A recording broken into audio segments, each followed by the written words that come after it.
श्री सच्चिदानंद सद्गुरु साईनाथ महाराज की जय। सद्गुरु भरद्वाज महाराज की जय। सद्गुरु श्री पादलपाट गुरु महाराज की जय। गुरुदेव दत्त।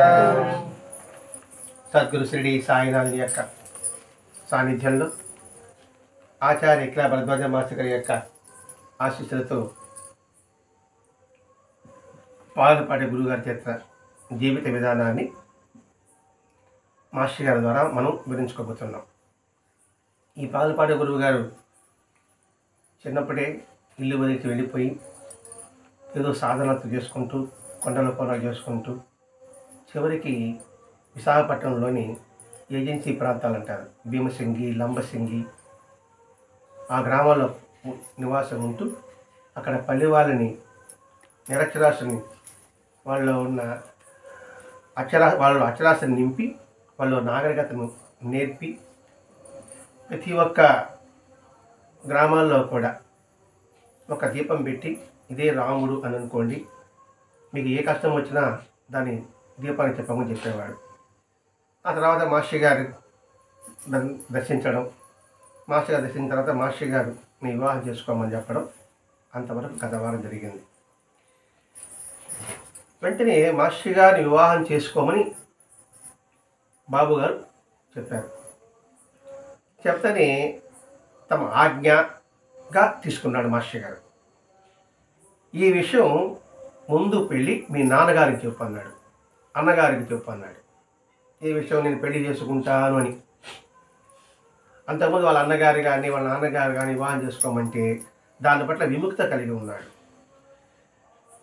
వెంటనే మాస్టర్ గారికి మీ నాన్నగారికి అన్నగారికి చెప్పినప్పటికీ మళ్ళా ఆలోచన వచ్చేది. ఏమని? ఈ మాట మొట్టమొదటి నాన్నగారు చెప్తే సంతోషపడతాడు, కానీ వారికి నచ్చిన సంబంధం నాకు చేయవచ్చు.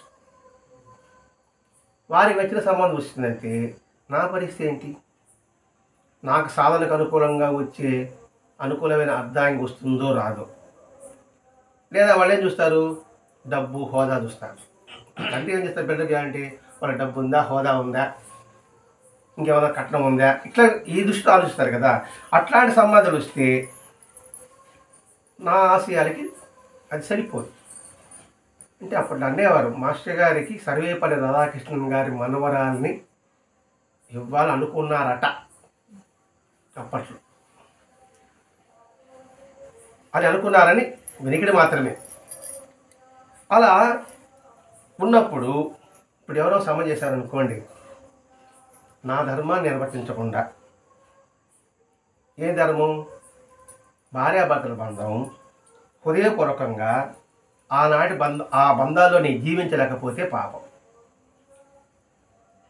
వివాహం చేసుకొని కలిసి ఉన్నాం, హృదయపూర్వకంగా బంధం జీవితం సాగిస్తున్నామా, ఏదో విధి లేక జీవితం సాగిస్తున్నామా?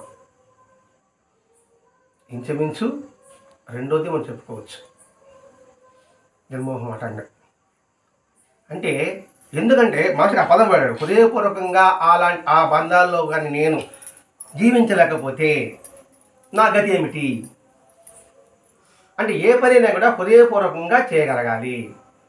అందుకే వివాహ వ్యవస్థ అద్భుతమైన వ్యవస్థ.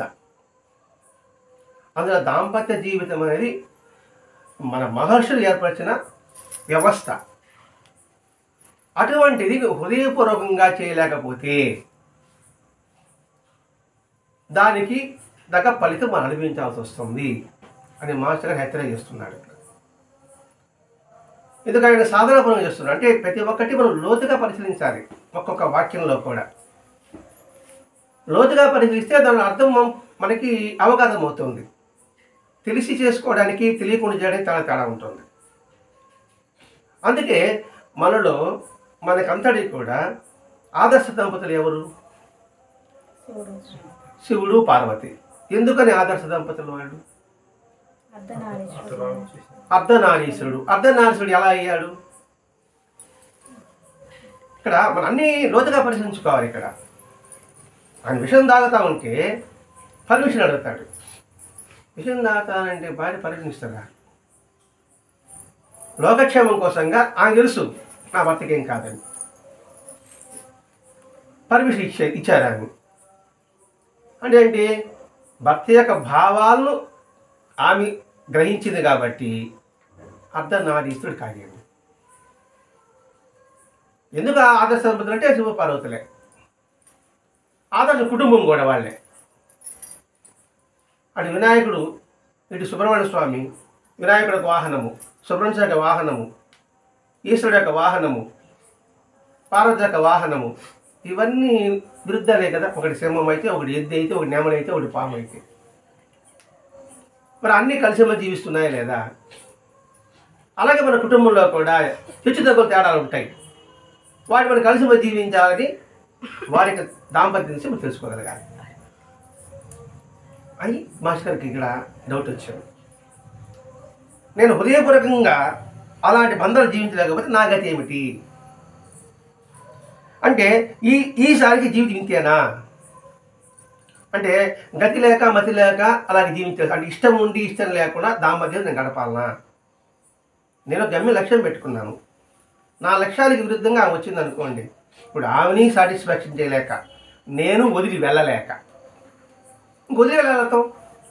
అగ్నిసాక్షికి వివాహం చేసిన తర్వాత ఇంక వదిలి ఎలా వెళ్ళడానికి అవకాశం ఉంటుంది అంటే రెండుకి చెట్టు రేవలవుతాం. ఇట్లా ఆలోచిస్తున్నాడు మాస్టర్ గారు. ఇది మాస్టర్ గారు కాదు, మనకి ఇటువంటి ఆలోచన రాలేదు, ఇప్పుడు కల్పిస్తున్నాడు. అంటే నువ్వు దాంపత్య జీవితం ఎలా కలపాలి? హృదయపూర్వకంగా నువ్వు జీవించగలగాలి. ఎందుకని? రుణానుబంధాన్ని విశ్వసించి గుర్తుంచుకో అనే పదం మనం బాబా చేతిలో మనం విన్నాం. ఇప్పుడు నేను వివాహం చేసుకుంటే మా నాన్న సంతోషపడవచ్చు, మా నాన్న పోయిన తర్వాత నాకైతే ఏంటి అని ఇట్లా పామరమైన ఆలోచనలు నాలో తలెత్తాయి. సహజం, అది మాస్టర్ గారికే కాదు మనకి ఆ సహజం వస్తుంటుందని. నా పరిస్థితి ఏమిటి? వెంటనే అన్నాడు బాబుగారితో, బాబుగారు వారి దృష్టికి సంబంధాలు వస్తే నా ఆశయాలకి అది సరిపోదేమో. పాలపాడు గారికి చెప్తున్నాడు. మరి నా దృష్టికి సంబంధించి రాకపోతే నా ఆశయాలకి అది సరిపోకపోవచ్చు, అది నా భయం. అలా కాకుండా అప్రయత్నంగా నా మనస్తత్వానికి సరిపోతే మీ ఆజ్ఞాన్ని తీసుకోగలుగుతాను. మరి సరిపోకపోతే నాకు ఎన్నో చింతలు ఏర్పడతాయి, భయాలు ఏర్పడతాయి. ఎందుకంటే మాట ఇచ్చాడు కదా, ఇంకా నెరవేర్చాలి కదా. వివాహం చేసుకొని చెప్పాడు. చెప్పిన తర్వాత నాకు సరిపోయే సంబంధం రాకపోతే నా పరిస్థితి ఏమిటి అన్నాడు. ఒకవేళ వాళ్ళు అనుకున్న ప్రకారం చేస్తే నా గతి ఏమిటి అన్నాడు. అప్పుడైతే బాబుగారు అన్నారు, వాళ్ళైతే అలా చూస్తారు కదా, నన్నే సంబంధం చూడమంటావా అన్నాడు. అంటనే వెంటనే బాబుగారు అన్నారు, నేనే మంచి సంబంధం చూడమంటావా అని. మళ్ళీ అనుమానం వచ్చింది. అంటే ఈ శిష్యులు ఎవరు, వాళ్ళ కూతురు ఉందేమో, ఆ కూతురికి మంచి సంబంధం చేస్తా అనుకున్నాడేమో, అందుకని ఆ మాట నెరవేర్చడం కోసంగా నన్ను పెళ్లి చేసుకోమన్నాడేమో, అందుకని ప్రయత్నం చేస్తున్నారేమో. అంటే ఆధ్యాత్మికంగా నటించగల సాధువు ఈయనేమో అంటే అట్లా అనిపిస్తుంది కదా. అని ఎట్లా చెప్తాడు? అని చెప్పిన మాట ఏంది? మంచి సంబంధం అనే చూడమంటావా? ఫేస్ ఎలా ఉంది? నేను అన్న మాట్లాడాను, మంచి అన్న చూడమంటావా అంటే ఎలా ఉంది? నా ముఖంలో తేడా వల్ల, మామూలు లౌకికంగా మాట్లాడేటట్లా వల్ల అని నేను కనిపించింది. అంటే పర్వ లౌకికుడ బాబుగారా, అంతే కదా. వేరే నా సంబంధం చూడమంటావా అంటే అర్థం ఏంటి? నా దగ్గర ఒక అమ్మాయి ఉందని అర్థం. ఆ అమ్మాయిని కట్టబెడతాను అర్థం. అంటే బాబుగారు లౌకికం కూడా వివరిస్తున్నారా? చూస్తే ఆయన మాకు అలా కనిపించిందంట. ఇప్పుడు సహజంగా మాట్లాడతారు పాలపడ్డారు, తన గురువు అని, తన యోగి అని, అని వేషధారణ ఉండదు. ఈయనకి మామూలుగానే ఉంటాడు. ఇంకా అలా మాట్లాడేటప్పటికి ఏమనిపిస్తుంది? నిజంగా ఎవరికి అనిపిస్తుంది? ఏమైనా డ్రామా ఆడుతున్నాడా అనిపిస్తుంది కదా. అలా అనిపించిందట. అంటూ ఎప్పుడైతే అనుమానం వచ్చిందో ఇది తెలీదా, వెంటనే అన్నాడు, నేను పలానా చేసుకోవాలని నేనేమో చెప్పలే అన్నాడు. మళ్ళా చెప్పలే అన్నాడు. మళ్ళీ కొంచెం ఇది పడింది అనమాట. నువ్వు అనుకున్నది చెయ్యి, కాకపోతే నువ్వు వివాహం చేసుకుంటావని మీ నాన్నగారికి అన్నగారికి మాత్రమే చెప్పు. అది గుప్తంగా ఉంచండి. అప్రయత్నంగా సంబంధం చేసుకుంటానని మీరు చెప్పండి. నీకు సంపూర్ణ ఆశీస్సులు ఉంటాయి, జయం అన్నాడు. మొట్టమొదటిది ఈ లౌకికంగా ప్రవేశిస్తున్నాడు అనుకున్నాడు. ఈయన చెప్పాడు నేను చెప్పలేదా అన్నాడు. నువ్వు నీ నాన్నగారికి అన్నగారికి చెప్పు, అప్రయత్నంగా వచ్చేదే వివాహం జరుగుతుంది, నా ఆశీస్సులు అని చెప్పాడు. అప్పటికి మనస్సు శాంతపడింది. పర్వాలే, బలవంత వివాహం లేదు, ఈయన అభయం ఇచ్చాడు, అప్రయత్నం వచ్చి చూసుకోమన్నాడు. అయిన తర్వాత వెంటనే పాద నమస్కారం చేశాడు. పాదని నమస్కారం పెట్టి మాస్టర్ గారు లేస్తానే బాబు గారు ఎలా ఉన్నాడంటే ఇంతకు జరిగిన మాటలేమో జరిగినట్లుగా అనుకోకుండా అలా ప్రకృతిని అలా చూస్తూ తండ్రి బిడ్డను తిలకించినట్లుగా అలా చూస్తూ ఉన్నాడట ప్రకృతిని. సమాజం చెప్పేశాడు, అయిపోయింది. బాబుగా మాస్టర్ నమస్కారం పెట్టాడు, లేచి పరిశీలిస్తున్నాడు. అంటే వారి యొక్క ముఖ కవళికలు ఎలా ఉంది, వారి యొక్క సత్వం ఎలా ఉందని. మనం అందుకే ఏదైనా సరే క్షుణ్ణంగా ఆలోచించి తత్వాన్ని అలవర్చుకోవాలి. మనం కళ్ళతో చూస్తున్నాం దేనైనా సరే, హృదయంతో మాత్రం చూడాలి.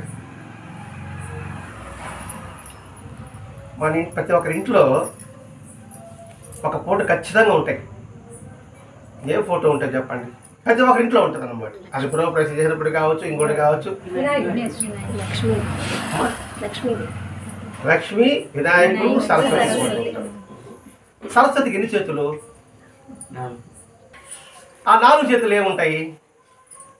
రోజు మనం దీపం పెడుతున్నావాడా?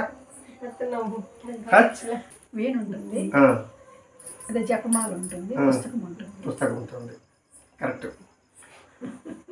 తామర పువ్వు ఉండదు. అంటే ఎందుకు చెప్తున్నానంటే చేస్తున్నాం, యాంత్రికంగా చేస్తున్నాం. రోజు దీపం పెడుతున్నాం మనం. అంటే బాగా పడాలి పక్కన పెట్టండి. ఈ 3 లేని పటం ఇంట్లో ఎక్కడ ఉండదు. మరి రోజు హారతిస్తున్నాం, మరి ఏమి హారతిస్తున్నాం అది గ్రహించమండి. ఇక్కడ మాస్టర్ గారు గమనం పెడతానే ఆయన ముఖక్కడ పరిశీలిస్తున్నాడు. ఇప్పుడు వీణ ఉంది, పుస్తకం ఉంది, జపమాల ఉంది. జపమాల ఏ చేతిలో ఉంది, పుస్తకం ఏ చేతిలో ఉంది చెప్పండి? కుడి చేతిలో ఉంటుంది పుస్తకం. Very good. కుడి చేతిలో జపమాల, ఎడం చేతిలో పుస్తకం. ఎందుకు మార్చి ఎందుకు ఉండకూడదు?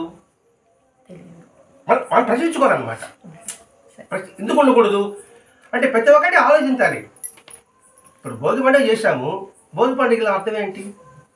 సంక్రాంతి పండుగ చేసుకుంటున్నాము, సంక్రాంతి పండుగ అర్థం ఏమిటి? కనుమ పండుగ చేస్తున్నాము, కనుమ పండుగ అర్థం ఏమిటి? ఏదో పెద్దలు చేసుకుంటూ పోతున్నాం. అట్లా ఉండకూడదు జీవితం. మనం మానవ జీవితం ఇది ఆలోచిస్తే మనకు భగవంతుడు ఇచ్చాడు. ఆ విధంగా మాటగా చెప్పడం నేను తిలకించాలని ఫేస్ అనే సంగతి. సరే, మన కుడి చేతి ఎడ చేతికి వస్తాం. ఎడం చేతిలో పుస్తకం, కుడి చేతిలో జపమాల. ఈ 2 చేతుల్లో ఏది ఎక్కువ శక్తి ఉంటుంది? కుడి చేతి శక్తి ఉంటుంది. దీన్ని చదవాలి, దీనిని మననం చేయాలి. అది ఆ పుస్తకము జపమాల రహస్యం. ఇంకో 2 చేతులు వీణ ఉంటుంది. ఒక చేతితో వీణ మోగుతుందా? 2 చేతులు మోగుతుంది. అలాగే సంసారంలో కూడా భార్యాభర్తలు కలిస్తేనే అద్భుతమైన సంగీతాలు వినిపిస్తుంది. అది ఆ రూపంలోని అంతరార్థం. ఆ భావంతో ఎప్పుడైనా నమస్కారం పెడుతున్నావా? మేము పెట్టలేదు, మేము పెట్టామని మీరు చెప్పేదా? మరదాసు చెప్పబట్టి ఇప్పుడు పెట్టడానికి ప్రయత్నం చేస్తున్నాం. అందుకు ఈ సత్యం, ఇప్పుడు ఈ సత్యం రాలేదనుకోండి మీకు ఈ విషయం తెలుసుకుంటుందా? అందుకు రోజు సత్సంగం వారానికి ఒక సత్సంగం మాత్రం చెప్పడం. లేకపోతే ఏమో పుట్టాము, పెరిగాము, చనిపోయినాం. అది ప్రతి ఒక్క జీవిత సేవ చేసి దోమ చేస్తుంది. మన ప్రత్యేకత ఏమిటి? అందుకోసం మాస్టర్ గారికి సత్సంగం చెప్తున్నాడండి. అలా పాదపాడు గారిని పరిశీలిస్తున్నాడు. పరిశీలిస్తే అలా ప్రకృతిని చూస్తూ తండ్రి బిడ్డలను చూసినట్లుగా అలా తిలకిస్తూ ఉన్నాడట. తండ్రి బిడ్డలను చూసినట్టుగా ఆ ప్రకృతిని చూస్తున్నాడట. అంటే బిడ్డ యొక్క యోగక్షేమాన్ని చూసినట్టుగా, పరిశీలిస్తున్నట్టుగా ఈ ప్రకృతికి అంతా కూడా తాను తండ్రి అయినట్టుగా, ఈ ప్రకృతి ప్రతి జీవరాశి తన బిడ్డలైనట్టుగా. అది దాని అర్థం. ఇప్పుడు ఒక విషయం ఆసక్తిగా ఆలోచన మనసు పలకరిస్తారంటే ఆ విషయం అంతా మన హృదయంలో ఉంటేనే మనం పలకరించగలుగుతాం. ఒక దృశ్యాన్ని చూసామనుకోండి, కంటితో చూస్తే పలకరించాం, మనసుతో చూస్తే పలకరిస్తాం. ఒక సీనరీస్ చూసామనుకోండి, కంటితో ఏముండదు. ఇప్పుడు సినిమాకి వెళ్ళామనుకోండి, ఊరికే చూసామనుకో అనిపించదు. హృదయం చూసామనుకోండి, వాడు ఏడిస్తే ఆడుస్తున్నాం, వాడు నవ్వితే నవ్వుతున్నాం. అట్లా ప్రతి ఒక్కటి హృదయపూర్వకంగా దర్శించమని చెప్పడం ఇక్కడ ఉద్దేశం. అక్కడ పాలపాడు గురు గారు ఈ ప్రకృతి అంతా కూడా బిడ్డలు, తను బిడ్డలు తెలియజేసినట్టుగా అలా చూస్తూ ఉన్నాడట. అలా చూస్తున్నప్పుడు ఆ తాజాత్వాన్ని గుర్తించగానే వారి గురించి నాకు వచ్చిన క్షుద్ర సంశయాలు గుర్తొచ్చి చొప్పు తీసుకుని నన్ను కొడుతున్నట్లుగా తోచింది. ఇంతకుముందు ఆయన మీద సంశయాలు వచ్చాయి. ఇప్పుడు ఆయన ఈ లోకాలకంతా తండ్రి, ఈ ప్రకృతి అంతా బిడ్డను చూస్తున్నట్టుగా ఉన్నాడు. మరి ఆయన మీదే నాకు అనుమానం వచ్చింది అంటే అది నాకు చెంపదెబ్బ. దేంతో? చొప్పు తీసుకుని దెబ్బ. నేను చొప్పు తీసిపోయాడా? మనం కూడా అంటాం, చొప్పు తీసి కొడతామంటాం. ఎందుకు అలవాటైంది? నాలో మలినం వచ్చింది, నాలో అజ్ఞానం ఉంది, నాలో తప్పుడు భావాలు వచ్చాయి. పది చొప్పు తీసి కొడతాను అంటాం మనం. చొప్పు కింద మలినం. అది మళ్ళీ మేము చొప్పు అంటే నాలో వచ్చిన భావం మలినం. మలినాంతో తీయాలి, ముళ్ళుతో తీయాలి. పాత్రకి మురికి పట్టిందమ్మా, మురికి పడతానే మనం ఏమేసి రుస్తాము? మట్టి వేసి రుస్తాం. మట్టి బూడిదే కదా, మట్టి బూడిదలు మురికే కదా.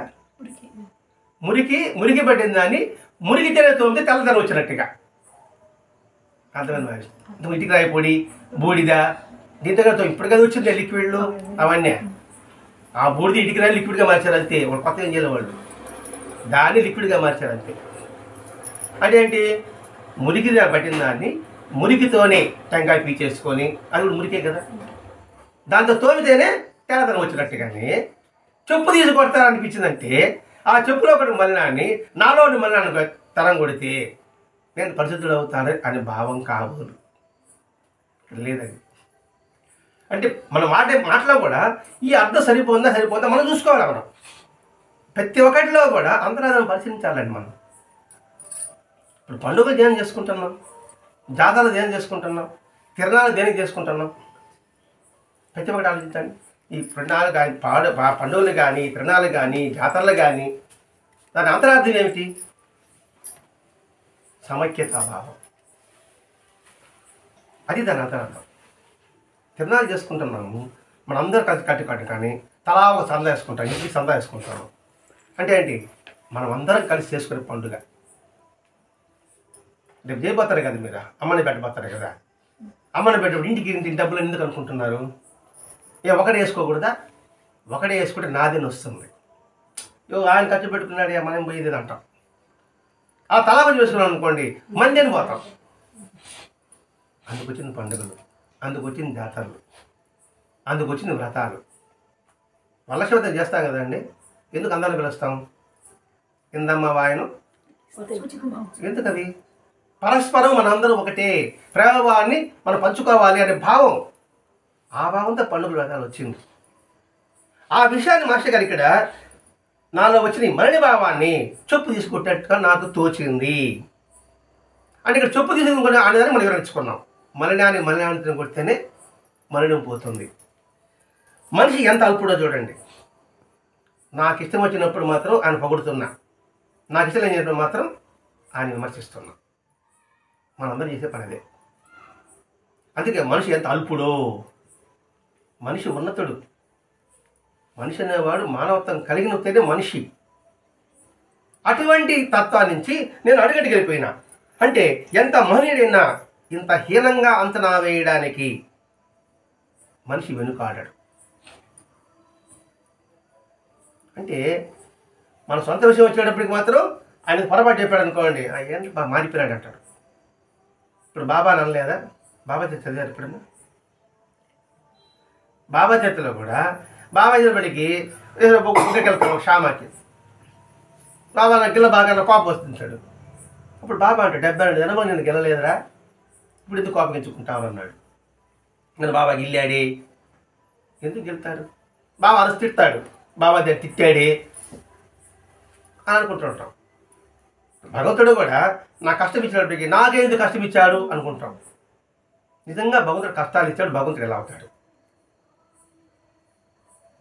అంటే మనకి మంచి చేసినప్పుడు మాత్రం కష్టం వచ్చినప్పుడు నాకేందుకు ఇచ్చావంటాం. అంటే ఆయన మీద భావం సన్నగిలిందా లేదా? మరి మనిషి అల్పుడా అధికుడా? అల్పుడే. దాన్ని బయటపడబడి ఇక్కడ మాట్లాడుతుంది నాన్న అంత అల్పుడు చూడండి. అంటే అంతవరకు అద్వైత భావం అంటే ఒకటే ఉన్నది ఒకటే అనే భావాన్ని చెప్పిన ఆయన పట్ల నా అనుమానాలతో ఆ భావం కాస్త ఎగిరిపోయింది. ఆయన మామూలు మనిషి అనిపించింది. మనకు కూడా అట్లా అనిపిస్తుంటుంది. మనిషి ఎవరైనా కావచ్చు కాక, జరిగినంతసేపు నీకన్నా గొప్పవాళ్ళు లేరు, జరగకపోతే నీ ఎందుకు పనికి వాళ్ళు లేడు. భగవత సంగతి ఎందుకు? మామూలుగానండి. మీరు అడిగినప్పుడు సహాయం చేస్తారు, ఇంకొక సహాయం వచ్చాను అనుకోండి మీకు లేక లేదంటారు. నేను అట్లా ఉన్నాను. అని చూడండి, ఇంత డబ్బు పెట్టుకుని ఇవ్వలేదంట. పుచ్చుకున్నప్పుడు అంతా ఏమైంది? అవి ఏదో కారణం వల్ల ఇవ్వలేదు అనే భావన నాకు రాగా. అంటే మనం ఎంత హీనస్థితిలో ఉన్నా చూడండి. అంటే ఏంటి? ప్రతి ఒక్కటి మనం నెగిటివ్గా ఆలోచిస్తున్నాం, పాజిటివ్గా లేదు. ఇంతకుముందు మీరు నాకు పరిచయం లేదు, ఇప్పుడు నన్ను మొదలు చూస్తున్నారు. ఇంతకుముందు నేను ఆ వీధిలో ఎన్నిసార్లు తిరుగుంటా, గమనించుంటారా? చూసినా కూడా అనుకుంటారు. ఇప్పుడు గమనించారు, ఆయన పోతా ఉంటాను, బజార్లో బస్ దిగుంటాను, మీరు నాకు ఎదురుపడి ఉంటారు, నన్ను చూసి ఉంటారు. కానీ మీరు ఎవరో గమనిస్తున్నారు. మీరు ఎవరు మీ అబ్బాయి కోసం వచ్చారు బస్ స్టాండ్కి. నేనేమనుకుంటాను, ఈ నన్ను చూసి కూడా పలకరించలేదు అంటాను నేను. అంటే ఎంత అల్పతున్నది మీరు గమనించలేదని భావం నాకు రాదు. మనం పెళ్ళికి పోతామండి, పెళ్ళికి పిలుస్తారు, కొందరు చూసి కూడా చూడనట్టుగా పోతారు స్వామి. మనం అంటే అనుకుంటున్నాం. అప్పుడు మనం ఏం చేయాలంటే ఏ బాగున్నావా ఇప్పుడు చూడకుండా పోయినట్టు మనకి బాధ, మాట వెళ్ళిపోయినట్టు మనకి బాధ. మనం పలకరించాలనుకోండి వాడికి బాధ, అవునా కదా? అది నేర్చుకోవాలి సత్సంగంలో. చూడకుండా పోయి ఉంటారని చెప్పలేదు, మళ్ళీ పలకరించాలనుకోండి మా తల ఉంచుకుంటాడు. ఇవి నేర్చుకోవాలి మరి. అందుకే నెగిటివ్ థింకింగ్, పాజిటివ్ థింకింగ్ ఉండాలి. వాడు మనం పలకరిస్తే దాన్ని పూర్వ భాష అంటారు. అంటే 5 విధాలు ఉందన్నమాట మాట్లాడే విధానం. మితభాషి, హితభాషి, సత్యభాషి, స్మితభాషి, పూర్వభాషి. ఈ 5 లక్షణాలు రాముల్లో ఉంది. మితభాషి మితంగానే మాట్లాడు, అనవసరంగా మాట్లాడు. హితభాషి మంచిగా మాట్లాడు, వాడికి హితం కలగాలి. సత్యభాషి సత్యాన్ని మాట్లాడు. మితభాషి నవ్వుతూ మాట్లాడు. పూర్వభాషి వాళ్ళు పలకపోతే నువ్వు పలకరించు. నేను రాముడు పూజిస్తే లాభం 5 లక్షణాలు లేకపోతే. అందుకే వాడు పలకరించలేదు, కొంతటి పలకరించడమే. ఇది మా చిన్న నేర్పించాడండి. ఎక్కడ మహానుభావుడు కృష్ణ రేపు నేను పెళ్ళికి పోతాను రా, వాళ్ళు హడావుల్లో వాళ్ళు ఉంటారు రా, ఏమండి మీరు భోజనం చేస్తారు వాళ్ళు అడుగున్నట్టు. అప్పుడు ఎప్పుడు వచ్చామంటాడు, ఆ పలకి అయిపోయింది వచ్చేసేయి. అది మనం ఆలోచించుకోవాలి. వాడు తప్పు చేశాడు, మనం తప్పు చేస్తే వాడికి మనకి తేడా ఏముంది?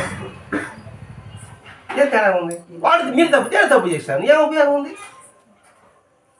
వాడు బురద వచ్చాడు, మనం కూడా బురద వస్తామా? ఈ వీధిలో బురద ఉంది అనుకోండి, తప్పించుకుని వస్తామా? అది నేర్చుకోవడానికండి. వాడు అట్లా ఉన్నాడని మనం ఇది చూపించడం కాదు, ఇలా చూపిస్తే మన వైపు ఉన్నాయి 3 ఏళ్ళు. అది మర్చిపోతున్నాం మనం. మనల్ని సంస్కరించడం కోసమే ఈ సత్సంగం అండి. లేదా భజన అనొచ్చు మనకి. రావడం, ఇది అష్టోత్తరం రావడం, భజన చేసుకొని వెళ్ళిపోవడం. మనం భగవంతుని ఆరాధిస్తున్నాము అనే వృత్తి ఏంటి? నేను పూజిస్తున్నాను, ఆయన దగ్గరే ఉపాసన చేస్తున్నాను. ఉపాసన పదం వాడతాను. ఉపాసన చేస్తున్నాను అంటే అర్థం ఏంటి? ఉపాసన అంటే దగ్గర కూర్చోవడం అని. నువ్వు దగ్గర కూర్చున్నావు అంటే ఆయన లక్షణాలు నీకు అబ్బితే నువ్వు దగ్గర కూర్చున్నట్టు లెక్క. ఇనుప ముక్క ఉంది, అయస్కాంతం దగ్గరగా రాపిడి ఉంది అనుకోండి, అది ఇనుప ముక్కగా ఉంటుందా? రాపిడి వల్ల అయస్కాంతంగా మారిపోతుంది, అంతే కదా, కుదిరినప్పుడు మారుతుంది. అలాగే ఒక సజ్జనుడి మీద, ఒక మహాత్ముడి దగ్గర నువ్వు కూర్చున్నావంటే ఆ లక్షణాలు నీకు కలిగితే నిజంగా ఆయనతో సన్నిహితం చేసినట్టు లెక్క. ఆ సద్గుణాన్ని మనకు రాకుండా నేను ఉపవాసం చేస్తాను గుర్తేంది? నీలో భావాలు ఎలా ఉంది, నీ ఆలోచన ఎలా ఉంది, మార్పు వచ్చిందా లేదా, అది నిరంతరం చూసుకోవాల్సిన అవసరం ఉంది. అప్పుడే మనం నిజంగా ఎవరైనా ఉపాసన చేసినట్టు లెక్క. అది ఏ దేవతనా కావచ్చు కాక. పోలేరమ్మ అంటున్నాము. పోలేరమ్మ అంటే అర్థం ఏంటి? పొలిమేరలు కాపాడే అమ్మ. పొలిమేర మనం జాతర చేస్తున్నాము, పొలిమేరలు కాపాడే అమ్మ పోలేరమ్మ అంటే పొలిమేర నిరంతరం మనం రక్షిస్తుంది అనే భావాన్ని నిరంతరం గుర్తుపెట్టుకొని చేయగలిగితే, ఆ విధంగానే మనల్ని ఆశ్రయించిన వాళ్ళని ఆ విధంగా చూసుకోగలిగితే, ఎవరు ఆశ్రయించారు? ఈ దేశమంతా మనకు ఆశ్రయించిన లెక్కే. అంటే ఈ దేశంలో ఎవరికి కీడు జరిగినా మనకి కీడు జరిగినట్టుగా భావించగలిగితే నిజంగా పోలేరమ్మనితో మనకు అనుబంధం ఏర్పడినట్టు. అంటే ఇక్కడ మాస్టర్ గారు మన ఎంత అల్పుడో, ఈ పాలపాడు గురువు గారితో మాస్టర్ గారి యొక్క సంవాదన వివాహం చేసుకోమంటాడు కదా. అంటే వ్యతిరేక ఆలోచన వచ్చినప్పుడు ఏముంది? ఆయన మహాత్ముడైన భావన నాలో వచ్చిన సందేహాలతో ఆయన మహాత్ముడైన భావన తిరిగిపోయింది. ఇలా ఆలోచిస్తే పాలపాడు గురువు గారికి మాస్టర్ గారు సంపచరదానికి కనిపించాడు, అది కొట్టుకుపోయింది. వాళ్ళ తండ్రి గారు పిలిపించినాడు, అది కొట్టుకుపోయింది. అంటే అంతవరకు ఆయన దగ్గర ఉండిన భక్తిశ్రద్ధలు మొత్తం కొట్టుకుపోయింది. ఒక చిన్న సంశయం ద్వారా అంతకుముందు కలిగిన అనుభవం అంతా పోయింది, అనుగ్రహం అంతా పోయింది. అదే మన ఆయనగా ఒక 100 సహాయం చేశాడు అనుకోండి, ఒక్క సహాయం చేయలేదు అనుకోండి, మొత్తం పోయింది, కొట్టాడు వారేస్తారు. మా చేశాడంటాం. అది క్షుద్రపు ఆలోచనలు. అందుకే మనిషి ఎంత అల్పుడో అంటున్నాడు. అసలు ఇంకా ఆలోచించాడు, బాబా నా మనాలకి ఇంతమంది మహిళను దర్శింపజేశాడు కదా, ఆయన మహిళ బాలు కొట్టుకుపోయింది. ఎందుకంటే నాకు నచ్చిన సమానం చేయమంటామని అడిగా. అంటే ఇంకొక శిష్యులు ఉన్నారు కావాలన్నా అని ఆలోచన మాస్టర్ గారికి వచ్చిందని చెప్తున్నాడు. మనకు వచ్చిందని గుర్తు చేస్తున్నాడు, మనకు వస్తుందని గుర్తు చేస్తున్నాడు. అంటే ఇప్పుడు బాబా మీద కూడా పోయింది. ఇంత పోయినా బాబు గారికి నా మీద ఎందుకు వాత్సల్యం ఉంటున్నది? ఇంత అనుమానం ఉంది కదా, సంశయాలు. ఇప్పుడు మీ మీద సంశయాలు పెట్టుకున్నప్పుడు మీరు నాకు సహాయం చేశారంటే ఎందుకు చేస్తున్నారు? నేను దుష్టుడినే, దుష్టమైన ఆలోచనలు వచ్చినాయి, కానీ ఎంతో ప్రేమతో వాత్సల్యం వాత్సల్యం అనే పదం పెట్టాడు, ప్రేమ అనే పదం పెట్టలే. ఏంటి వాత్సల్యానికి ప్రేమకి డిఫరెన్స్? వాత్సల్యం అంటే ఏంటి, ప్రేమ అంటే ఏంటి? ప్రేమగా చూశాడు, ఎందుకు ఇంత ప్రేమగా ఉన్నాడు నా మీద అని అనొచ్చు. వాత్సల్యం ఏమిటి అని మాస్టర్ గారు అంటే, వాత్సల్యం అంటే ఏమిటి తెలుసు మీకు, చెప్పండి.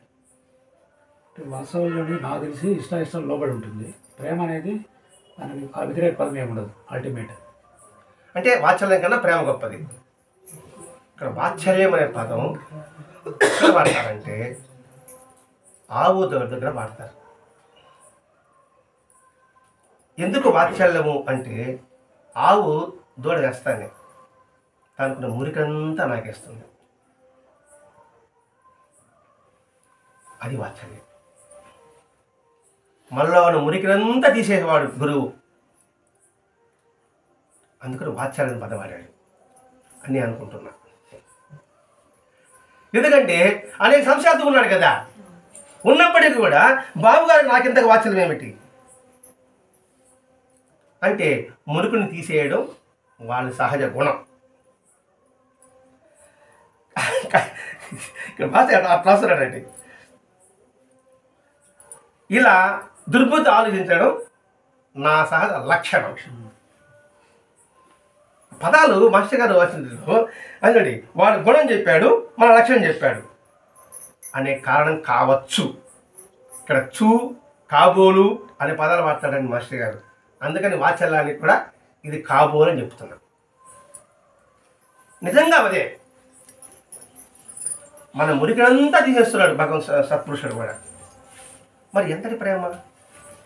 దానికి బాబా చెప్పాడు, నేను భగవంతుడు లెక్క చెప్పాలన్నాడు, నేను అందుకే వచ్చానన్నాడు. ఈ పదాలన్నిటికీ వాచ్యం ఉందా లేదా? ఇంకా చెప్పాలంటే ఈ ప్రకృతి అంతా భగవత్స్వరూపుడు మన నుంచి ఏమి ఆశించకుండా మనకి అన్ని ఇస్తున్నాడు. మరి అది వాచ్యంలో ఉన్నా కాదా? భూమాత అంటారు, మాత గోమాత భూమాత, వీళ్ళకున్న వాచ్యాలు ఇంకెవరికి లేదు. ఇప్పుడు భూమాత చూడండి, మనం తవ్వుతున్నాం, దానికి మనల్ని వేస్తున్నాం, అది కనీసం ఒక్కసారి కోపం చేసుకుంటుందా? అది కోపం ఒక్కసారి అది కలిగిందంటే మన పరిస్థితి ఏమిటి? అందుకని వాత్సల్యం పనివాడాడు. నువ్వు ఎంతటి నెగిటివ్గా ఆలోచించినా భగవంతుడు మాత్రం మన పట్ల ఎప్పుడు పాజిటివ్గా ఉంటాడు. అందుకని ఆయనకు వాత్సల్యం ఏమిటంటే అది వాడి సహజ గుణం. ఇప్పుడు పంచభూతాలు ఉన్నాయి, అది వాడి సహజ గుణం. అదే ఒక చెట్టు దగ్గరికి పోయేసి మామిడి ఫుల్గా ఉంది, అందరూ రాళ్ళతో కొట్టుకుంటున్నారు. నా బోడుగడు పిల్లాడు, ఎందుకమ్మా నువ్వు ఇన్ని పళ్ళు ఉండబట్టే కదా నువ్వు రాళ్ళతో కొడుతున్నారా? నువ్వు ఒకటో రెండు పళ్ళు ఇస్తే నీకు దెబ్బలు తగలవు కదా అన్నాడు. అందరికీ పళ్ళు ఇవ్వడం నా సహజ గుణం, అంతే, ఇంక వేరే ఆలోచనే లేదు. ఇదే మాట ప్రవక్తకు చెప్తాడండి. ప్రవక్త ఏ స్థానానికి వెళ్తాడు, ఆ ఏదమైనప్పుడు దిగతానే తేలు గుర్తుంది. తేలు గుర్తాను ఏం చేశాడు, అక్కడ నీళ్ళ పడిపోయింది. పడిపోతే పొల్ల ఎత్తుకొని తేలు బయట తీస్తున్నాడు. మళ్ళీ అది కొడుతున్నాడు, అదే మళ్ళీ ఇది తీస్తూ ఉన్నాడు, మళ్ళీ నీళ్ళ పడిపోతున్నాడు, మళ్ళీ దాన్ని కాపాడుతున్నాడు. దాన్ని ఎందుకు రప్పించాడంటే అది చెడ్డ గుణాన్ని వదులుకోలేదే, నేను మంచి గుణాన్ని అది వదులుకుంటాను, చెడ్డ కూడా అది వదులుకోలే, మరి మంచి నేను వదులుకుంటాను. ఇవన్నీ ఇది సత్యంగా ప్రయోజనం. ఇది ఈ ఒక్క సంఘటన చెన్నైలో ఒక సత్సంగం జరిగితే అత్తాకోడలు అసలు పడదు. అది ఎంత సహజ గుణం అంటే నాన్న భర్త అమ్మ పార్టీ, వాళ్ళ తల్లికి ఒక అన్ననగర్లో ఉన్నారు, వీళ్ళు ఒక ఊళ్ళో ఉన్నారు. ఈ సత్సంగ ప్రభావం వల్ల ఇంతకు దురుసుగా మాట్లాడేది కాదు సౌమ్యంగా అయిపోయింది. అయిపోయిన తర్వాత సౌమ్యంగా మాట్లాడినా కూడా వాళ్ళే మాటల. ఒకరోజు పండక్కి ఈయన అమ్మగారి దగ్గరికి వెళ్ళిపోయాడు. ఇప్పుడు ఏమైంది, నన్ను పిలిస్తే నేను కూడా వెళ్తానే కదా, నన్ను పిలవకుండా పోయినాడు అన్నాడు. వెంటనే ఫోన్ చేశారు, మీరేమి ఇట్లా చెప్తాన్నారు, నేను ఇట్లాగా ఉన్నాను, ఇదేమో నెగిటివ్గానే ఉంది, నన్ను ఏం చేయమంటారని. వెంటనే పొమ్మని చెప్పాను. పిలవకట్టు పోయేది నేను బలి చెప్తాను మీరు, నన్ను పిలవకుండా నా భర్త వెళ్ళిపోయినప్పుడు వాళ్ళు పండుగ చేసుకుంటున్నారు అక్కడ, నేను అట్టు పోయేది. నువ్వు అడిగావు, నేను చెప్పా, నా మాట మీద నమ్మకం ఉంటే విశ్వాసం ఉంటే వెళ్ళు, లేకపోతే మానుకో. సరే వెళ్ళారు. వెళ్ళి తిరుమలకి ఇక్కడ పక్కన పండుగ చేసుకుంటే భోజనం చేసుకుంటూ తింటా ఉన్నారు. ఈ మడుగు పెడితే వాళ్ళు ఆశ్చర్యపోయారు. వస్తాను వాళ్ళు ఎక్స్పెక్ట్ చేయలే. జరిగిన సంగతి చెప్తున్నానండి. అంత అయిన తర్వాత ఇంకా ఇవి బయలుదేరేశారు. బయలు చెప్పులు వేసుకుంటాడు బయట. వాళ్ళ అత్తగారు కూతురికి ఫోన్ చేస్తూ ఉందన్నమాట, దిబ్బలాగా వచ్చింది, దిబ్బలు తినేసిపోతా ఉన్నది అనేసి. ఎవరిని చెప్పులు వేసుకుంటా ఉన్నది. అది ఇని నేను నవ్వుకుంటూ వచ్చేసాను సార్ అని. ఎందుకు నవ్వు వచ్చింది మరి? కానీ మీ సత్యంలో ఈ ప్రవక్త చెప్పారు కదా, అది వాళ్ళ సహజ గుణం, ఇది నా సహజ గుణం. అది ఆ మార్పు మాస్టర్ గారు కోరుతున్నాడండి. పెద్ద పెద్ద మార్పులు పడలేదండి. ఇప్పుడు మేము వివరించుకున్నాం, మనం కొంచెం చూసి కూడా తలదిప్పుకుంటారన్నారు మీరు. 30 వాళ్ళకి ఇస్తాను నేను అన్నాను. ఇప్పుడు 30 వాళ్ళకి ఇస్తే వాళ్ళు బాధపడతారు, నువ్వు పలకరించకపోతే నువ్వు బాధపడతావు. అవునా కదా? అదండి ఇక్కడ విషయం. అదే మాస్టర్ గారు మనలో సహజ గుణాన్ని వివరిస్తున్నాడు ఇక్కడ. వారిపై నాకెంతటి వాత్సల్యం కలిగించిందాడు. వీటికంటే కారణం ఎవరు? సాయినాథుడు. ఇవన్నీ మర్చిపోతుంది నేను. అసలు ఎందుకు ఇంత నేను వాళ్ళ కృపకు నేను ఎలా కారణం, నాకు వచ్చి వాళ్ళ కృప కారణం ఏమిటి, నా అర్హత ఏమిటి? అర్హత అంటే కారణం ఎందుకు? నా ఆలోచన అనుకోండి, ఇంకోటి దాని పనే ఉంది, నాకు లభిస్తుంది, వచ్చేసింది. ఇంకా వాళ్ళ కృప ఎందుకు వస్తుంది నాకు అర్హత ఉంటే? ఇట్లా తద్దబాటు చేసుకుంటూ ఉన్నాడు అనమాట. అలా చేసుకున్న తర్వాత క్రమంగా క్రమంగా ఏం కలిగిందంటే సద్గురు సాంగత్యం వల్లనే మనకి ఇటువంటి కలుగుతుంది. దీనికి ఉదాహరణ ఎవరు? నారద మహర్షి. నారద మహర్షి ఒక దాసీపుత్రుడు అంటారు. ఆ ఆశ్రమంలో ఆమె చిమ్మేపరు అనుకుందాం. అక్కడ పిల్లవాడు ఆడుకుంటుంటే ఆ మనుషుల యొక్క వ్యాధి వినడం ఇవన్నీ వినడం వల్ల గొప్ప సత్పురుషుడయ్యారని అంటారు. కాబట్టి ఆయన కృప కారణం ఏంటంటే మనకి మహాత్ముల యొక్క సందర్శనం వల్లనే మనకి భగవతుల కృప కలుగుతుంది. అందుకే సత్సాంగత్యంలో చేరండి, దుస్సాంగత్యాన్ని విడనాడండి. అది మనసులో మనం నిరంతరం స్మరించుకుంటూ ఉండాలి. మనం అదే మంచి మంచి స్నేహం చేయమని ఎందుకు చెప్తాం మన పిల్లలకి? ప్రతి ఒక్కటి మనకు పురస్కారమైన తిరస్కారమైన ఎక్కడ తేడా ఉంది? పురస్కారమైన తిరస్కారమైన మన మాటల్లో ఉంది. నోరు మంచిదైతే అర్థమైందా? నా నోరు మంచిదైతే పురస్కారం, నోరు చెడ్డదైతే తిరస్కారం. అందుకు మంచిగా మాట్లాడు, మంచినే చూడు, మంచినే విను. ఇది గాంధీ మాత్రం 3 కోతులు బొమ్మ. చెడును చూడకు, చెడును మాట్లాడుకు. బొమ్మలు పెట్టుకుంటే సరిపోతుందా? ఇంకొక బొమ్మ పెట్టుకో, లాఫింగ్ బుద్ధ పెట్టుకుంటారు కొందరు. ఎందుకు లాఫింగ్ బుద్ధ పెట్టుకుంటారా? మీ ఇంట్లో పెట్టుకుని పూజ కూడా చేస్తారు దాన్ని పట్టు తీసి. ఏమిటి దాని అర్థం? ఎవడైనా ఎవరు సార్ నువ్వు నాదే తెప్పించు బాక.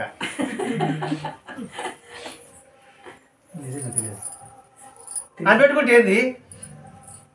డబ్బు. అదే డబ్బులు వస్తుంది అంటుంటారు. లాఫింగ్ బుద్ధ అంటారు దాన్ని. ఆయన ఎప్పుడు చిరునవ్వుతోని చిన్నపిల్లలకి ఒక మూట ఒకటి వేసుకొని చిన్నపిల్లలకి మిఠాయిలు పట్టుకుంటా పోతూ ఉంటాడు. అంటే కానీ ఆ బుద్ధుడి ఫేస్లో కనబడుతుంది కదా, ఎందుకు అలాగే బుద్ధ అంటుంటారు కదా. బుద్ధుడు కాదండి, బుద్ధుడే. లాఫింగ్ బుద్ధ అంటే బుద్ధుడిలో ఉన్న చిరునవ్వు ఆయనలో ఉందని అర్థం. ఆయన బుద్ధుడిని కాదు. ఇప్పుడు మహాపిల్ల క్లాస్ నీళ్ళు వచ్చిన ఏమంటారా? ఆయన లాగా ఉంటారులే. ఇప్పుడు తండ్రి లక్ష కొడుకు వచ్చేదంటే ఏమంటారా? అచ్చు తండ్రిరా అని అంటారు లేదా? అదని మన తండ్రి కాదు, ఆ లక్షణాలు కలిగి ఉంది. అయస్కాంతం అని గినుముకి అయస్కాంత లక్షణాలు అయినప్పుడు ఇనుమే. అది ఇనుము అయస్కాంతం తర్వాత ఏమంటారు? ఆయన అంటామా? అయస్కాంతం అంటాం. అది లాఫింగ్ బుద్ధ అంటే ఎప్పుడు చిరునవ్వుతో ఉంటాడు. బుద్ధుడి ఫేస్ ఎలా ఉంటుంది? చిరునవ్వుతూనే ఉంటుంది కదా. అంటే ప్రతి ఒక్కటి దానికి అర్థం ఉంటుందండి. ఇక్కడ ఆ విధంగా ప్రతి ఒక్క విషయంలో కూడా సాధుల సాంగత్యం వల్లనే శుభవాసన కలిగి క్రమంగా మనలో కూడా అటువంటి లక్షణాలు కలుగుతుంది. అందుకు మాస్టర్ గారు ఈ సత్సంగం ఏర్పరిచారు. దీనివల్ల ఎంతటి ఫలితమైన సంగతి అనిపించిన వాళ్ళకే. నేను ఒక్క ఉదాహరణ చెప్పా, ఆ తమిళనాడు ఉదాహరణ. కొన్ని కోకలలు నిరంతరం ఈ సత్సంగ యజ్ఞంలో పాల్గొనే ప్రతి ఒక్కరికి కూడా అంతో కొంత గతం ఎలా ఉందో ఇప్పుడు ఎలా ఉందో ఆలోచించుకుని అర్థమవుతుంది. ఎందుకంటే సంస్కృతం చెప్పినాం అనుకోండి, తిరిగి ఇంకా అధపాతానికి వెళ్ళిపోవడం. మనం తిరిగి తర్వాత జన్మల్లో ఎట్లా ఉంటాం, ఈ అవకాశం ఉంటుందో కూడా మనకు తెలియదు. దీపమండలిని చక్కబెట్టుకోవాలన్నట్టుగానే మనకు వచ్చిన అవకాశాలని సద్వినియోగం చేసుకోగలగాలి. ఎప్పుడు టిట్ ఫార్ టాట్, దెబ్బకు దెబ్బ అనే భావంతో ఉంటే జన్మ పరంపర తిరుగుతూనే ఉంటాం. అందుకే బాబాజీ చదివారని మిమ్మల్ని అడిగారు. అందులో జన్మాంతర జ్ఞానం ఒక అధ్యాయం ఉంది. నిరంతరం ఆ అధ్యాయాన్ని కానీ చదివితే వాడి చెడు ఆలోచనలు రావడం అవకాశం ఉండదు. ఎందుకంటే ఒక చెడు ఆలోచన ఒక జన్మ, మంచి ఆలోచన ఒక జన్మ కారణమే. మన ఉన్న భావాలే మన జన్మల కారణాలు అవుతాయి. అవన్నీ జన్మలు రాకుండా అంటే సత్సాంగత్యంతో చేసుకుంటూ ఉండడమే. అన్నిటికీ మూలం సత్సాంగత్యమే, సత్పురుష సమాగమే. అట్టి అర్హ సంబంధం లేని వారి సర్వసమము సహజమైన ప్రేమ మనను శుద్ధి చేస్తుంది. అది వారి అనుగ్రహమే కానీ మన ప్రయోజకత మాత్రం కాదు. ఇప్పుడు మనలో ఒక టాలెంట్ ఉందంటే నా ప్రయోజకతతో నాకు టాలెంట్ రాలే, వాళ్ళకి అనుగ్రహంతో వచ్చింది. భలే వాడండి, నేను కష్టపడి చదివా, ఐఐటీసీ సంపాదించా, 1,00,000 రూపాయలు 10 లక్షలు సంపాదిస్తున్నా అని అంటాను నేను. నాలో ఈ సంపాదనకి ఈ శక్తికి, ఈ బుద్ధికి లోపల ఒకటి ఒకటి ఉంది. అది తీసేస్తే నా పరిస్థితి ఏంటి? గాలి అనండి, ఇంకేమన్నానండి. నా స్వశక్తితో నేను తిన్న ఆహారం జీర్ణం చేసుకోగలుగుతున్నానా? ఇది ఒకటి ఆలోచించాలనుకోండి, నా ప్రయోజకత్వాన్ని ఎవడు అనడు. నా గుండెని కరెక్ట్గా నిమిషానికి 72 సార్లునా కరెక్ట్ కొట్టేటట్టుగా నేను చేయగలుగుతున్నానా? అంతెందుకు, కంటిలో దుమ్ము పడకుండా నేను కంటి రెప్పని ఆడిస్తున్నానా? ఆడిస్తున్నా మనం. మరి ఎవడు ప్రేరకుడు, ఎవడి అనుగ్రహం ఇది అని విషయం చెప్తున్నాడు ఇక్కడ. మనకు కలిగిన ఈ విభూతి, ఇప్పుడు నాకు చెప్పడానికి వచ్చిన టాలెంట్ కావచ్చు, మీరు వినడానికి వచ్చిన టాలెంట్ కావచ్చు, కూర్చోడానికి వచ్చిన టాలెంట్ కావచ్చు, వీటన్నిటికీ అనుగ్రహం భగవంతుడు. దీన్ని నిరంతరం గుర్తు చేయడమే బాబా ఉద్దేశం. అందుకే బాబా ప్రతి కను ఒక పదాన్ని వాడతాడు. ఆయన ఏ పదం వాడతాడు? అల్లా మాలిక్, అంటే భగవంతుడే యజమాని. భగవంతుడే యజమాని, మనం బానిసలం. మనకు ఫస్ట్లో అదే భావనే. నీ ఏ దేవుని ఆరాధించు, రాముడు కృష్ణుడు, నీకు తప్ప నాకు ఎవరు లేదండి, నువ్వే సామ్రాట్ అధిపతివి, నువ్వు తప్ప నాకు దిక్కు లేదు అనేసి వెంటనే ఒక కాగితం పెడతాం, నాకు ఇది చెయ్యి అని. అప్పుడు ఎవరు యజమాని అయినాడు? ఆయన సేవకుడు అయినాడు. ముందు ఆయన యజమాని అంటున్నావు, మరి నాకు ఇది చెయ్యి అంటున్నావు, అంటే మన యజమాని ఆయన సేవకుడు అయిపోయినాడు. ఆ ప్రవృత్తి నుంచి బయటపడాలి.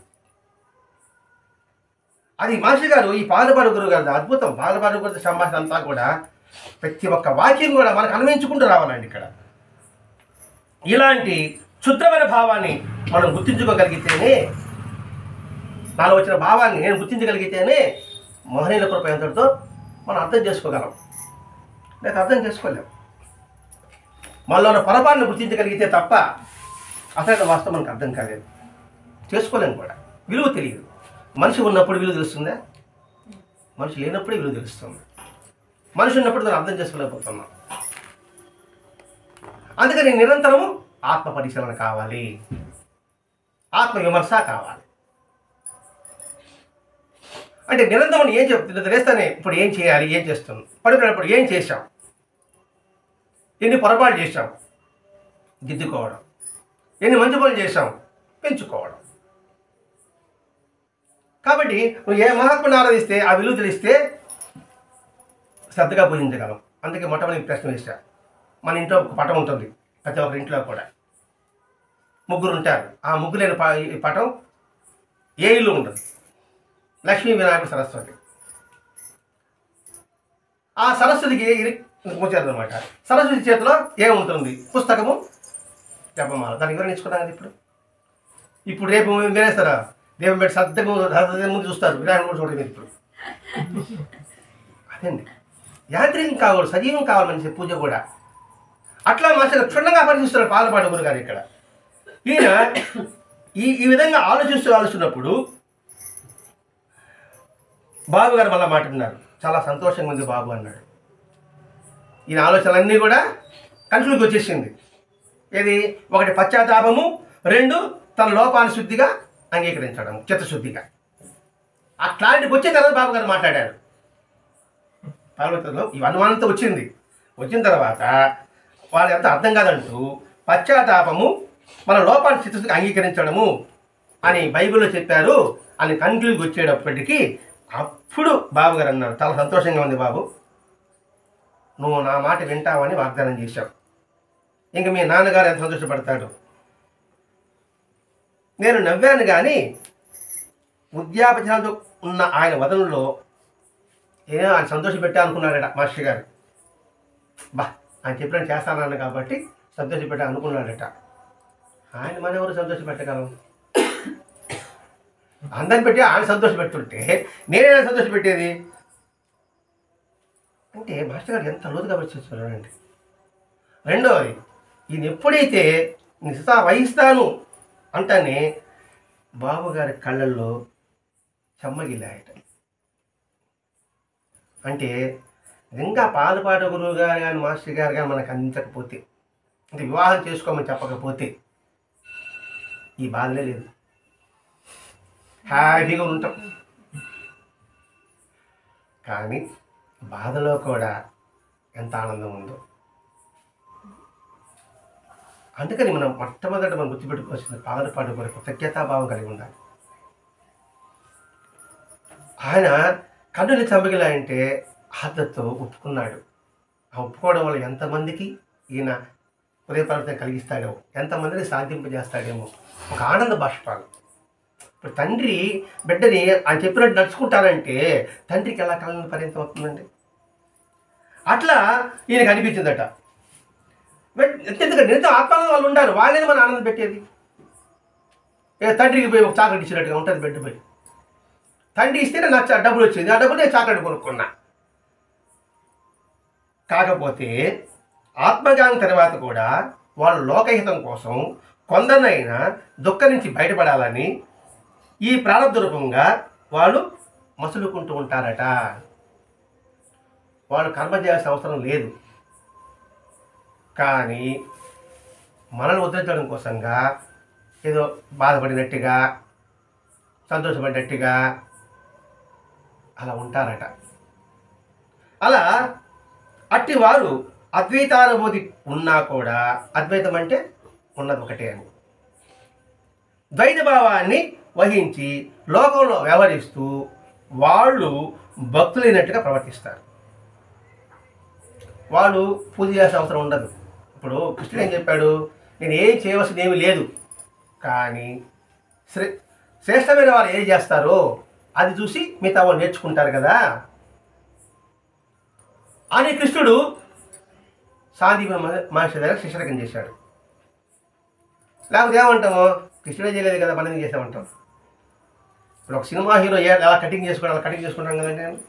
నా కటింగ్ అలాగే ఉంది కదా, అది అలా అన్నమాట. అది మీరు శ్రేష్ఠుడు ఏది ఆచరిస్తారో దాన్ని ఆచరిస్తారు ఉద్దేశంతో వాళ్ళు మన కోసంగా మన స్థాయికి దిగి అలా కర్మలు ఆచరిస్తూ ఉంటారు. బాబు గారు కూడా స్నానం అవుతానే అగరొత్తి వెలిగించడం, నమస్కారం పెట్టడం, అది పట్టం ఉండదు ఏముండదు. మరి స్నానం చేసి అగరొత్తి పెట్టి నమస్కారం ఎందుకు పెడుతున్నాడు? ఎందుకు నమస్కారం పెట్టాలి? అసలు నమస్కారం పెట్టడానికి ఉద్దేశం ఏంటి? అది పటం కావచ్చు, పటం లేకుండా కూడా కావచ్చు కనుక సూర్యునికి నమస్కారం పెడుతున్నాం. సూర్యం అంటే ప్రకృతి, సృష్టికి నమస్కారం పెడుతున్నాడు. నమస్కారం వల్ల ఉద్దేశం ఏంటి? కృతజ్ఞతా భావం. ఇంకోటి ఏమంటే నేను అనుభవించేది నాది కాదు, నాది కాదు, అంతా నీది అనే భావం కూడా కాబోదు. అంటే నిద్రలేయగానే భగవంతుని స్మరించు అలా చేసి ఆయనే నమస్కారం పెట్టు, మనకి నమస్కారం పెట్టకూడదు అనే భావన మనకు కలిగించడం కోసం. అందుకే మహర్షి గారు ఆయన రాసిన పుస్తకం బాబా చరిత్ర ఆయన పారాయణ చేస్తూ కూర్చున్నాడు. అది చూసినాడు, ఆయనే పారాయణ చేస్తాం మనం కానీ పుస్తకం తాగుతాంరా అని అనిపిస్తుంది కాబోలు. అది గమనించిన వాడికి. లేకపోతే ఏదో ఆయన చదువుకుంటాడానికి పని పాటలేదు కావాలా చదువుకుంటాను అనుకుంటాం. అందుకని బాబు గారు కూడా అలా నమస్కారం చేసేవాడు, ఎదుట పటం ఏమి లేకపోయినా. అలాంటి వారు భక్తులతో ఆత్మీయుల వలె కలిసిపోయాడు.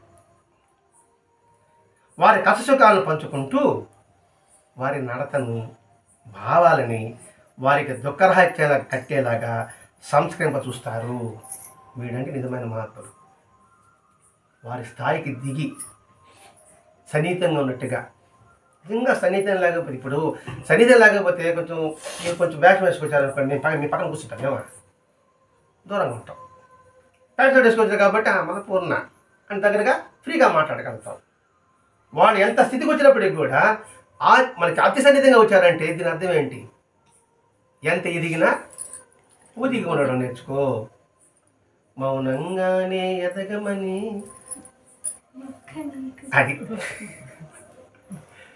అది అలవాటు కాదు. చూడు, ఎంత అయినప్పటికీ కూడా భక్తులతో ఆత్మీయులు కలిసిపోయి వారి కష్టసుఖాలను పంచుకుంటూ అవసరమా? వారి కష్టపడి సుఖం అంటే ఏంటి? చేశాము ఏమైనా చేసుకోవచ్చు కదా. పంచుకుంటూ వారి నడతని భావాలని కూడా. ఎంతటి ప్రేమ ఉండాలండి, ఎంతటి ఆత్మీయత ఉండాలండి. అందుకని మహాత్ములను సేవించమని చెప్పడం. కృష్ణుడు మనం చూడలే, రాముని చూడలే, క్రీస్తులు మన చూడలే, ప్రవక్తలు మన చూడలే. 7 మహాత్ములు ఉన్నారు, ఇప్పుడు రాలేదు మనకు తెలియదు. కానీ ఉన్నవాళ్ళు మాస్టర్ జీవితం మహాత్ములు ఉన్నారు, మేము చూడలేదు. మళ్ళీ అలా వారి యొక్క జీవిత చరిత్రలే వాళ్ళని దర్శనం చేస్తుంది. ఎందుకంటే గ్రంథమే మన యొక్క స్వరూపం అని గుడిసెలో శ్రీగుడు చెప్పాడు, బాబా చెప్పాడు, గురునానక్ చెప్పాడు. గురునానక్ అమృత్సర్లో ఆయన పూజించరు, ఆయన గ్రంథాన్ని పూజిస్తారు, గురు గ్రంథ సాహిబ్ గ్రంథాన్ని. కాబట్టి అంత స్థాయికి దిగినప్పుడు మనకి భావాలు అనేది మన భావాలని, మన నడతని, మన కష్ట సుఖాలని, మన దుఃఖాన్ని నివారించడం కోసంగా ఎంతగా ప్రయత్నిస్తున్నాడు. అంటే వాడికి బిడ్డ ప్రయోజకుడు, వివేకి అవ్వాలని తండ్రి తాపత్రపడ్డట్టుగా వస్తున్నాడు. వాడి ప్రయోజకం కావాలి అని ఎంత తపన, ఎంత ఆర్తి. మాస్టర్ గారి పట్ల ఎందుకు మాస్టర్ గారికి ఇలా వచ్చింది? అతను ప్రయోజకం చేయాలి, వివేకాన్ని పెంచాలి. ఆ ప్రయోజక వివేకానికి మనకందరికీ అందించాలి. అందుకోసం అంత తపనపడుతున్నాడు ఆయన. అంటే తండ్రికి జీవితంలో ఏ కొరత లేకపోయినా బిడ్డకు కొరత ఉన్నంత వరకు తనకు కొరతగానే ఉంటుంది. తండ్రి బ్రహ్మాండంగా ఉండొచ్చు, బిడ్డ కొంచెం ఇబ్బందిలో ఉన్నాడు అనుకో, చెడిపోతున్నాడు అనుకోండి, తండ్రి బాధపడుతూ ఉంటాడు. వాడు ఇల్లు నిలిపి ఉంటాడు కాక, కానీ మనసంతా కూడా అయ్యో వాడి గురించి ఆలోచిస్తుంటాడు. అయ్యో వాడు చెడిపోతున్నాడు, వాడు బాగు చేయాలి, ఎలా చేయాలి, మనం చెప్తే ఇలా ఇంకొకటి చెప్పిస్తూ ఉంటాడు. అది మహాత్ముల యొక్క తపన. అటువంటి తపన మహాత్ములో ఉంటుందండి. మాస్టర్ గారిలో కూడా ఉంది. మాస్టర్ గారిలో తన తపన ఆర్తి లేకపోతే మనంత ఉద్ధరించడం కోసంగా అన్ని గ్రంథాలను రాస్తాడండి ఆయన. ఒక పుస్తకం రాయాలంటే ఎంత కష్టం. అటువంటి అందించాడంటే ఆయన ఏమి ఆశించి అందించాడు. ఇట్లా ఆలోచిస్తే, ఈ కోణంలో ఇస్తే ఆయన దివ్యత మనకు అర్థమవుతుంది. లేకపోతే నేను గడ్డ మెచ్చుకుని ప్యాంట్ చొక్క వేసుకునే వాళ్ళకి అనుకుంటాం మనం. అంతే ఆయన గొప్ప ఏముంది అంటాం. ఆయన దగ్గర లబ్ధి పొందిన వాళ్ళు కూడా విమర్శిస్తున్నారు. ఇప్పటికీ కూడా విమర్శిస్తున్నారు. సన్నిహితంగా ఉన్న కూడా విమర్శిస్తున్నారు. అని అంటే ఆయనకి దివ్యత సరిగ్గా గ్రహించలేకపోవడం వల్ల. అంతే తామరపూలం అనే తేనెని దాని చుట్టూ కప్పలు, పురుగులు గ్రహించలేకపోయినట్టుగా. అందుకే ప్రతి ఒక్కటి లోతుగా పరిశీలించాలి, క్షుణ్ణంగా పరిశీలించాలి. అందుకే వాన చిరుకుల్ని మబ్బు యొక్క రాతలుగా చూడమంటాడంట. వాన చిలుకులు మబ్బు యొక్క కవితలుగా చూడంటాడు. మాను యొక్క చిగురుల్ని వేళ యొక్క అంకుర మూలాన్ని చూడమంటాడు శ్రీనారాయణ రెడ్డి. పదాలు నాకు తెలియదండి, అతను చెప్తున్నాడు. ఆ విధంగా ఆలోచించాలి. అందుకే మనం పండుగల గురించి ఆలోచించాం. సంక్రాంతి అంటే 3 అక్షరాలు కాదు, ఆ పండుగ అంతరార్థం ఇంతకుముందు వివరించుకున్నాం. అంటే బాహ్యంగా చూస్తున్నాం, ప్రతి ఒక్కటి లోతుగా పరిశీలించు, అందులో దివ్యత్వాన్ని గ్రహించు. అందుకే మనకి 24 మంది గురువులు భూమి ఇచ్చాడు, ఆకాశం ఇచ్చాడు, నిప్పు ఇచ్చాడు, నీరు ఇచ్చాడు. వాటి ఎంతటి అర్థం ఉంది. అది గ్రహించలేకపోవడం వల్లే మనం యాంత్రికంగా చేసుకున్నాం. చెట్టును పూజించు అంటారు. ఎందుకు చెట్టును పూజించాలి? ఎందుకు చెట్టును పూజించాలి? చెట్టును పూజించావు ఎప్పుడన్నా? చెట్టుకి ప్రదర్శన చేసినావా? ఎందుకు బా? చెట్టు అన్నది ఆక్సిజన్ ఇస్తుంది, మనం పీల్చడానికి అది మెయిన్. Very good. పర్వాలేదు. అట్లా మా అమ్మ చెప్పింది, నేను ప్రదర్శన చేస్తాను చెప్పకుండా. కొంచెం చెట్టుని పూజించేది అంటారు. వాళ్ళు ఎవరైనా చెప్పామనుకోండి, ఇది ఇంకోటి ఉందండి. దేవుడికి ఏందండి నేను పదార్థాలు ఆయన తింటాడా? మనం తినడం కోసం కదా, మీరు తినడం కోసం చేస్తున్నాను అంటారు. అవునా? ఇప్పుడు మనం ఏమంటామో తలంచుకుంటాం, మనమే తింటాం అనేసి. అంతే. నీకు అర్థం ఉందా? ఇష్టమైంది సమర్పిస్తుంది, మనకు ఇష్టమైందే భగవంతునికి ఇస్తుంది. అక్కడ పాయింట్ అది కాదు. ఆయన తింటాడా తినడా? తింటారు. ఎలా? మన రూపంలో, అన్ని రూపాల్లో ఆయన తింటాడు. ఎలా? దాని అన్ని రూపాయలు, దాని ప్రమాణం ఏంటి? ఎవడు చెప్పాడు? కొట్టేస్తుంటాడు అనమాట. భగవంతుడు చెప్పాడు అన్ని రూపాల్లో ఉండే ఆకలి నేనే, తీసుకునేది నేనే. కృష్ణుడు చెప్పాడు. కృష్ణుడు ఏం చెప్పాడు? ఆకలి నేను జీరచేసిన నేను సక్సెస్ఫుల్ అన్నాడు. అంటే ఇక్కడ నైవేద్యం ఇంతమంది రూపాయలు స్వీకరిస్తున్నాడు లేదు కృష్ణుడు, నాదే తెప్పిస్తున్నాడు అయ్యారు. అంటే దేవుడు తింటున్నాడు. ఇప్పుడు మీరు చెప్పారు, వీళ్ళకంతకు అనుమానాలే కదమ్మా? లేదు. ఇప్పుడు అందరిలోనే దేవుడు ఉంటాడు. తూనీలో నిరుపాన్ తురుమిలో నిరుపాన్ అంటారు దేవుడు. అందరిలోనే దేవుడు ఉంటాడు. ఆరోపణలు తింటున్నాడు అని మన సమాజం చెప్పగలగాలి. ఇలా అంటాడు, తింటాడయ్యా, ఇన్నొక తింటున్నాడు, తన ప్రమాణం భగవద్గీత. నీ మాట నా మాట చెప్పకూడదండి, భగవద్గీత ప్రమాణం చెప్పాలి అంతే. ఎందుకంటే ఏ కోర్టులో ఏం చెప్తారు, భగవద్గీత ప్రమాణం చెప్తారు. కాబట్టి అందరూ కృష్ణుడు చెప్పాడు కాబట్టి ఇన్ని రూపాల్లో అనుసరిస్తున్నాడు. ఇలా చెప్పామనుకోండి, తిరిగి వాళ్ళకి తెలుస్తుంది కదండి. అది మీకు తెలుసు మీకు తెలుసు మీకు తెలుసు, నా బాడీగా ఇంకోటి తెలియదు అనుకోండి, పరిస్థితి ఏంటి? ఇప్పుడు దీనివల్ల ఓహో దేవుడు తింటాడు అని ధైర్యంగా ఏమైనా చెప్పగలుగుతారు. ఇట్లా ఆత్మీయులతో కలిసిపోయి ఎంత ఆతతో ఆయనకి ఏమి లేకపోయినా బిడ్డ యొక్క బాగోగులు చూసి పాటుపడతాడు, బాధపడతాడు. ఎందుకు పాటుపడతాడు, ఎందుకు బాధపడుతున్నాడు, చివరి వరకు కృషి చేస్తారు వాళ్ళు. అది బాబు చివరి కంటే నేను చెప్తా, నా మాట బట్టి వాడి కర్మకు విడిచిపెడతా అన్నాడు. వాడిని విడిచిపెడతాను చెప్పలే, వాడి కర్మకు విడిచిపెడతా అన్నాడు. ఆశ్రయిస్తే మన కర్మని చాలా చేస్తాడు, మార్చచ్చు. అందుకని పదం కర్మకు విడిచిపెడతాను పదం వాడాడు, అయితే వాడిని విడిచిపెడతాను చెప్పచ్చు. ఇట్లా పావనత్వం వలన బిడ్డ తన బాధ్యతను గుర్తించకపోతే తండ్రి హృదయం బాధపడుతుంది. నా తండ్రి ఇంతగా తపన పడుతున్నాడే, ఎవరి కోసం, ఎందుకోసం అని ఆలోచించగలిగితే వాడు సరైన మార్గం వెళ్తాడండి. అందుకే ఒక్కటే మాస్టర్ గారు కావచ్చు, బాబా కావచ్చు, దేశస్ కావచ్చు, వాళ్ళంతా కూడా లోకహితం కోసంగా, జనహితం కోసంగా ఎంతగా తీవ్రంగా వాళ్ళు కృషి చేశారు. వాళ్ళ చివరి రక్తపట్టు వరకు కూడా దాన్ని అర్పించారు అనే భావన ఉంటే వారికి ఆలోచనలు మనం పట్టుకోగలం. ఏందో వచ్చాడు దేవుడు, ఏసుగా వచ్చాడు, ఏసుగా వేసిపోయినాడు. సిరివేశుడు ఏం చెప్పాడు, వారు ఏం చేస్తున్నారో వారికే తెలియదు భగవంతుడా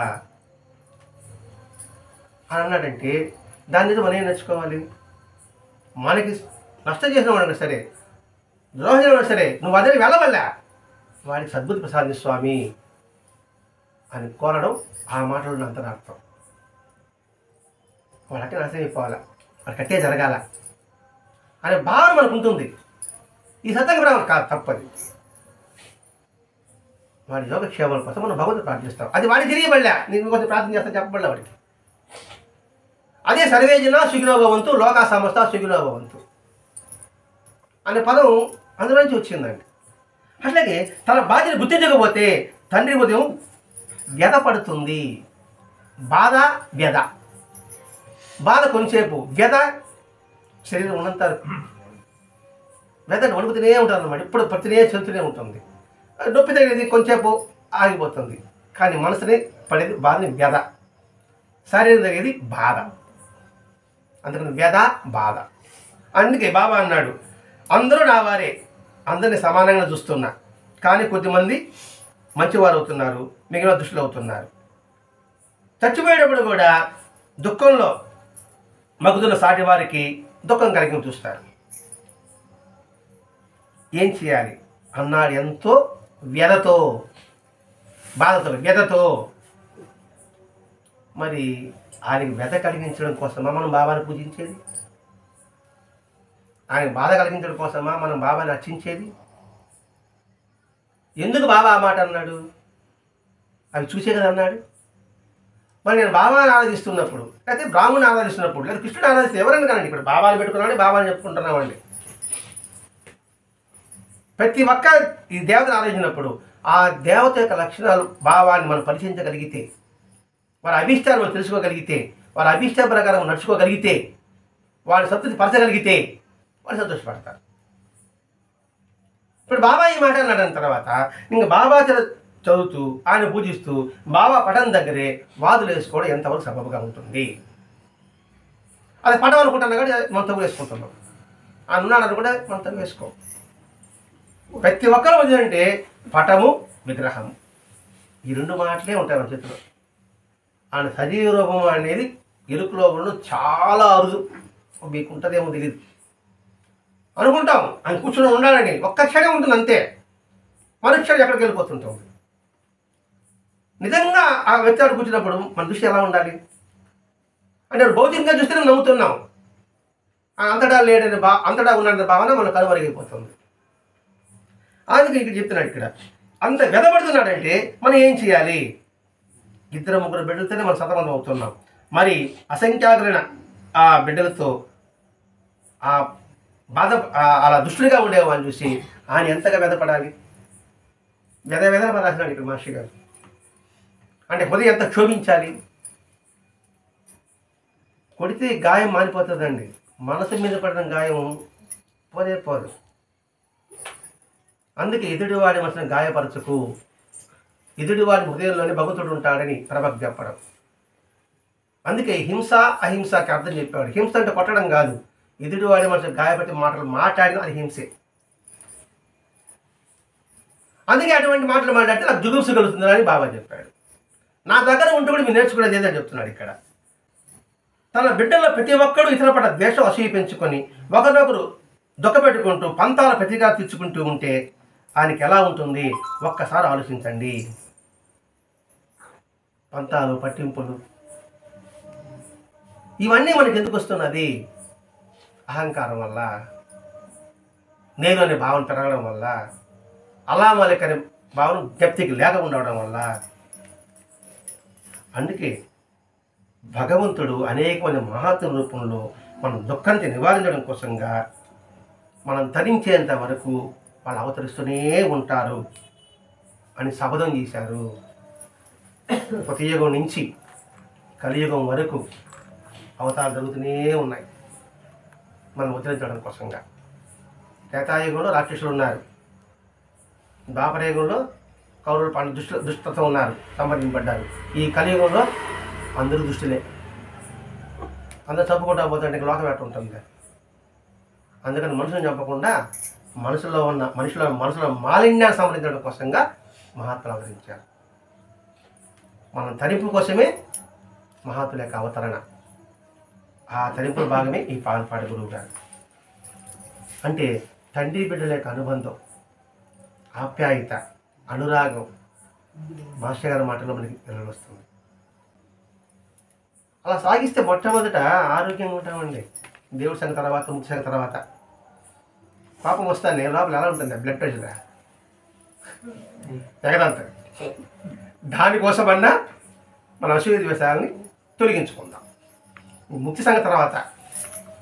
శరీరం బాగుంటే కదా నేను కోటి సంపాదించాలన్నా కూడా, మనం కొట్టాలన్నా కూడా శరీరం బాగుండాలి కదా, తిట్టాలన్నా బాగుండాలి కదా. అందుకోసమైనా ఈ ద్వేషభావాలని, అసూయభావాన్ని తొలగించుకుంటూ వారి మెచ్చిన నచ్చిన రీతిలో వారి తిథిగరంగా జీవించడానికి మనం అందరం ప్రయత్నం చేయాలని మాస్టర్ గారు ఈ సత్యాన్ని ఏర్పాటు చేశారండి. దీనివల్ల ఒక్క వాక్యం గంట మన జ్ఞాపకం ఉండదు. ఒక్క వాక్యమని ఒక్కొక్కరు మనిషికి అతుకుంటుంది. మీకు సరస్వతి అంటుకోండొచ్చు, ఇంకోటి అంటుకోండొచ్చు. ఆ ఒక్కడే పట్టుకున్నా కూడా మన జీవితం ధన్యం. ఆ విధానాన్ని మాస్టర్ గారు మనకి ఈ రూపంలో అందించాడు. మాస్టర్ గారు అందించిన ఈయనకి నిరంతరం మనం పాడపాడని గుర్తుపెట్టుకోవాలి. ఆ మహానుభావుడి యొక్క దయ వల్లే మాస్టర్ గారు గృహశాస్త్రం స్వీకరించడం, గృహశాస్త్రంలో కూడా మనం ఎలా మెలగాలి అని చుట్టూ ఎలా మహాత్ముడిగా మారగలమనే విషయమే వరదయ్య గారు. దత్తాత్రేయుడు ఆయన చూస్తే భయం, స్వరం ఉంది, చక్రం ఉంది, భయం కదా మనకి.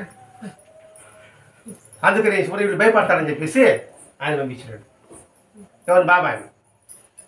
బాబాను ఆయన పక్కిరెడ్డి సన్యాసి ఆయన ఏమండి మనకి పిల్లలు ఉన్నారు కదా అని అంటాం. వరకు లిఖిపాడని చెప్పేసి వాళ్ళ మాస్టర్ గారు పంపించాడు. ఇప్పుడు ఇంకేం మాట్లాడలేము మనం, ఇంకేం మాట్లాడతాం. ఇంకా ఆయన వివాహం చేసుకున్నాడు, ఆయన ఉద్యోగం సంపాదించాడు, ఆయన సంతానం కూడా అది ఇంక తప్పించుకునే మార్గంలో ఇంకా. కాబట్టి గృహశాస్త్రంలోనే మనం తరించగలము అని తెలియజేయడమే మాస్టర్ యొక్క అవతారం. స్వస్తి.